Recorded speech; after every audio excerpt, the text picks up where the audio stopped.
Once again, welcome students. Today we will discuss the chapter number 7 of your book second. Topic is integration. अब तक हमने first volume में जो read out किया था उसमें हमारा टॉपिक था मेन डिफरेंशिएशन। हमारा टॉपिक यहाँ स्टार्ट होने वाला है integration.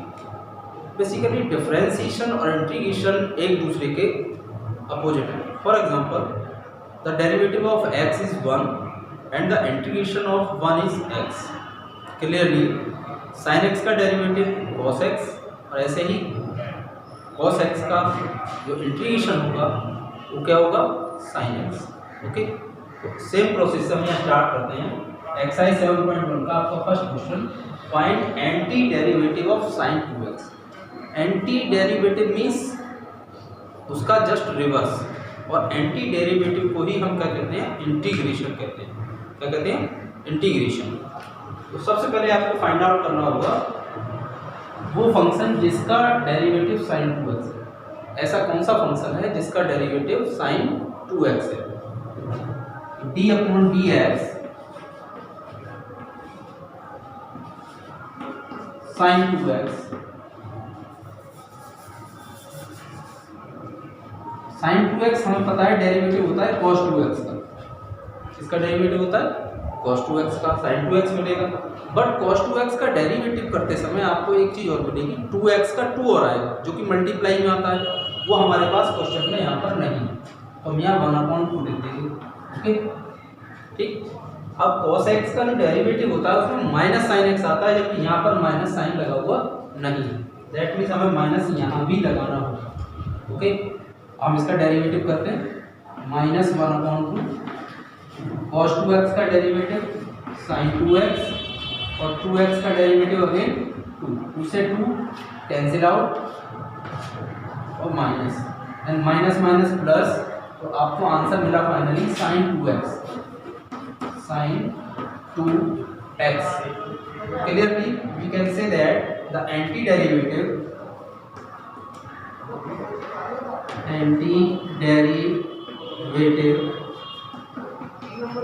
of sin 2x equals to this one, -1/2 and cos 2x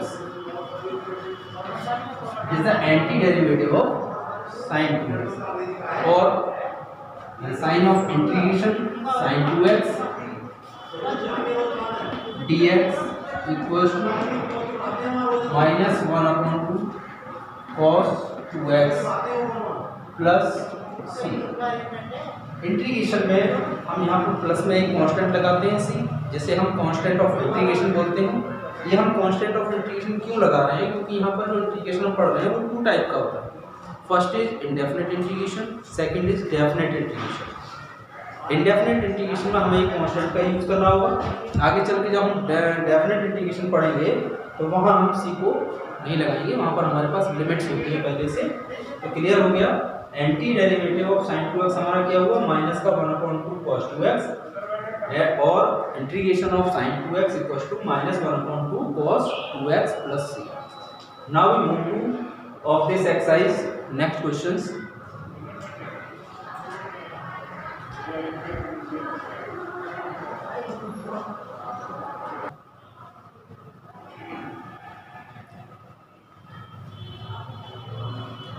next question, 4e⁻³ + 1 dx sign of integration. ये जो सिंबल है ये साइन ऑफ इंटीग्रेशन है, इसका हमें इंटीग्रेशन फाइंड आउट करना है। जो हमारा फंक्शन है वो क्या है, 4e⁻³ + 1।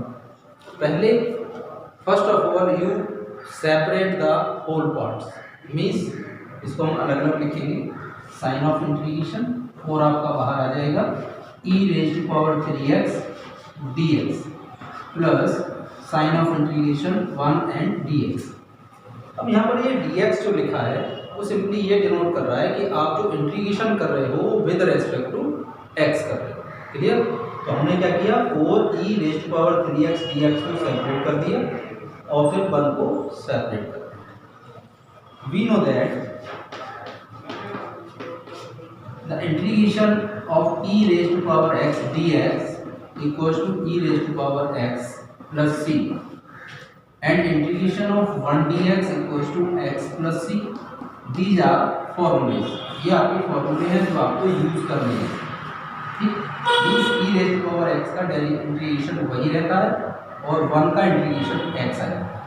तो यहाँ पर क्या आएगा 4 e raised to power 3x का e raised to power 3x, ठीक, प्लस 1 का इंटीग्रेशन आपका हो गया x एंड प्लस c। अब यहाँ एक नोट करने की बात यह है, e की पावर 3x का जब आप डेरिवेटिव करते थे तो आप लिखते थे डेरिवेटिव करते समय e raise to power 3x और 3x का डेरिवेटिव आप अगेन करते थे। अगेन करने पर 3x का डेरिवेटिव करते थे 3 आता था, वो 3 मल्टीप्लाई में आता था। लेकिन यहाँ पर क्या होगा, इस 3x का जो 3 होगा आपका वो अपॉन में आएगा, कहाँ आएगा, अपॉन में। This is the answer of your question. Okay,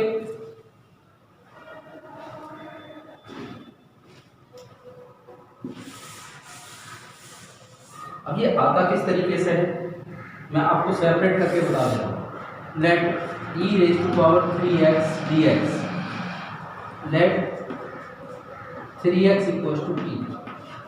हमने 3x को t लेट कर दिया, जिसकी वो भी हम t लेट करते हैं सब्स्टिट्यूशन मेथड से, तो वहाँ उसका हमें डेरिवेटिव करना होता है। तो इसका डेरिवेटिव करते हैं 3 और t का हो गया dt अपॉन dx, और यहाँ से सिंपली आपको मिलेगा dx equal to dt upon 3।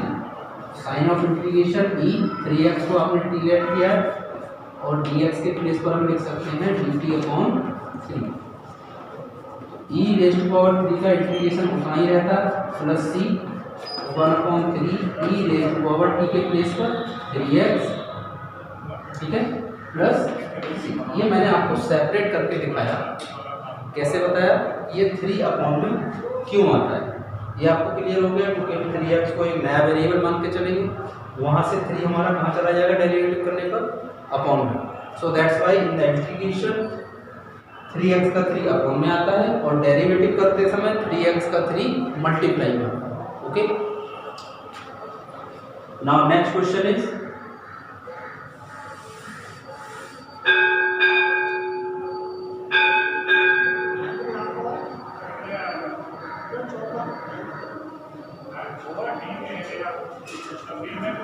x raise to power 3 plus 5x square minus 4 upon x।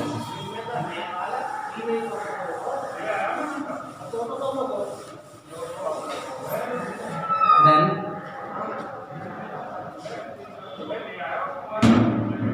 First of all you separate all the parts, x cube upon x square plus 5x square upon x square minus 4 upon x square dx।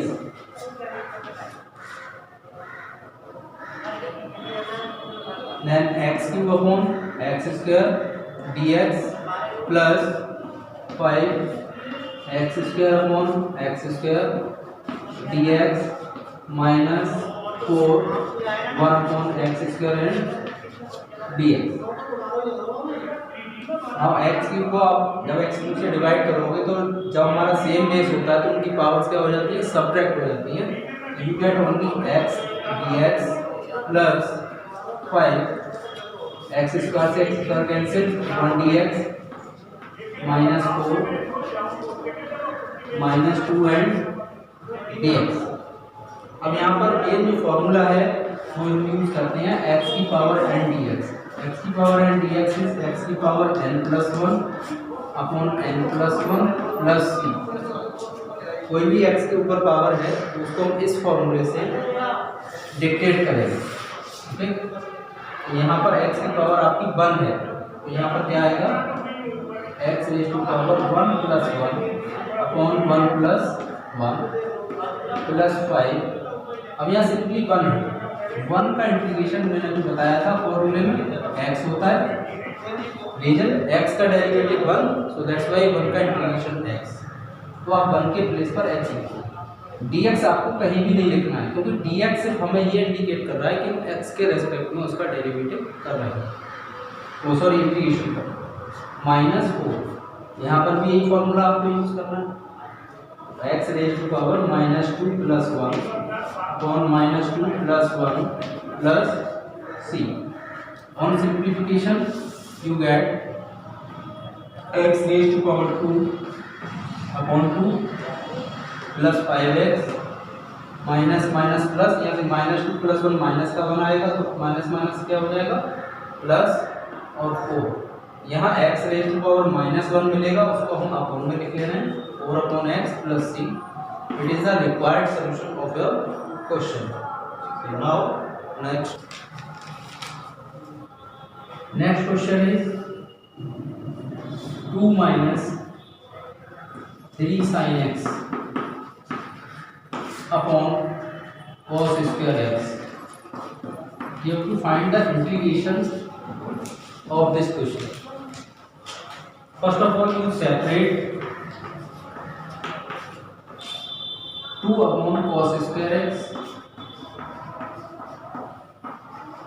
and dx minus sin of integration 3 sin x upon cos square x को मैं multiply में 2 times लिख ले रहा हूँ dx 2, यहाँ पर into में 1 तो नहीं, 1/cos स्क्वायर एक्स हमारा होता है sec square x dx minus 3। अब साइन के अपॉन में जो cos है, ये साइन अपॉन cos आपका हो जाएगा 10x इंटू 1/cos x आपका हो गया sec x। ओके, अब यहाँ पर आपको फॉर्मूले यूज करने होंगे। फर्स्ट ऑफ ऑल फॉर्मूला क्या है, sec स्क्वायर x का जो इंटीग्रेशन होता है, integration of sec square x dx is equal to 10x plus and sec x 10x का integration sec x into 10x dx equals to only sec x plus c. These are two formulas. Okay. तो sec square के place पर हम लिख सकते हैं integration इसका होगा कितना 10x minus 3 sec x 10x का only sec x plus c. It is the required solution of your question. वैसे भी 10x का जो डेरिवेटिव होता है वो sec स्क्वायर x होता है, तो ऐसे ही sec स्क्वायर x का इंटीग्रेशन 10x और sec x का derivative sec x into 10x, ऐसे ही उसका इंटीग्रेशन क्या हो जाएगा only sec x plus c। Okay students, तो आज के इस लेक्चर में हमने एक्सरसाइज 7.1 के कुछ प्रॉब्लम्स को सॉल्व किया था। हम नेक्स्ट वीडियो में या नेक्स्ट लेक्चर में हम डिस्कस करेंगे आपसे एक्सरसाइज 7.2। वहाँ पर इंटीग्रेशन क्या होगा, बाई सब्स्टिट्यूशन मेथड करना होगा। यहाँ पर हम डायरेक्टली कर रहे थे, ठीक है, अब हम कैसे यूज करेंगे, by substitution method. Okay students.